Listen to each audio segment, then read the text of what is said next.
A very good morning to you. Thanks for your company this Tuesday, the 8th of December. I'm Jessica Amir, market analyst with Bell Direct.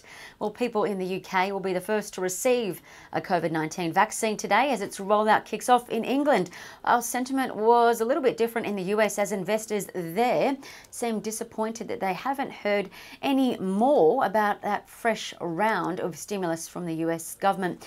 Big name stocks that have been rebounding based on stronger economic outlook, like Caterpillar, Coca-Cola and 3M fell over 1%, while also weighing on markets was a fall of 3.4% in Intel shares, a large part of the Dow Jones.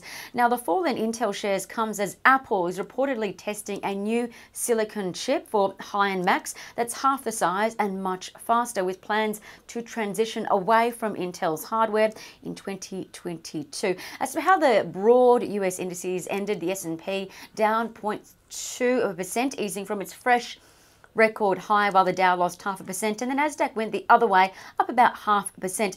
Commodity screens were mixed. The oil price fell 1.3% as investors began to really come to grips with the US COVID-19 case numbers continuing to rise, up 20% in fact in a week to a record 7-day average. The iron ore price continued its push higher, up 2% to $144 US, another new 7-year high as China continues to produce 90 million tonnes of steel a month and demand Australia's key ingredient, iron ore. The copper price eased 0.4%, but it's still holding multi-year highs, and the gold price is up 1.6% to $1,869 US. Now, what to watch today? Well, broadly speaking, the Aussie share market looks like it'll see a bit of a trim. The futures are suggesting a fall of 0.2%.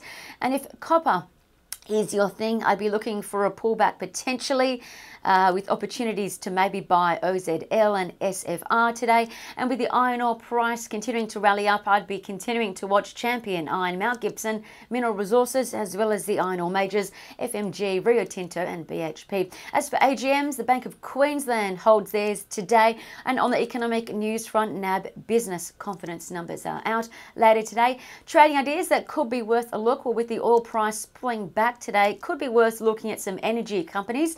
Bell Potter's top picks in energy are Byron Energy, Cooper Energy and Cenex Energy. And overnight, speaking of energy, UBS reiterated Santos as a buy, a 660 target for STO, really as Santos signed a new 10-year LNG offtake contract with Mitsubishi Corp. Now, the contract is for 81% of Santos's equity share of Barossa Gas. Now, this is quite a significant outcome considering the challenges in signing long-term LNG offtake agreements in this global supply glut. So keep an eye on STO. And lastly, from a charting perspective, keep an eye on Paincheck, PCK, Atmos, AMS and Codan CDA, all showing bullish charting signals according to Trading Central.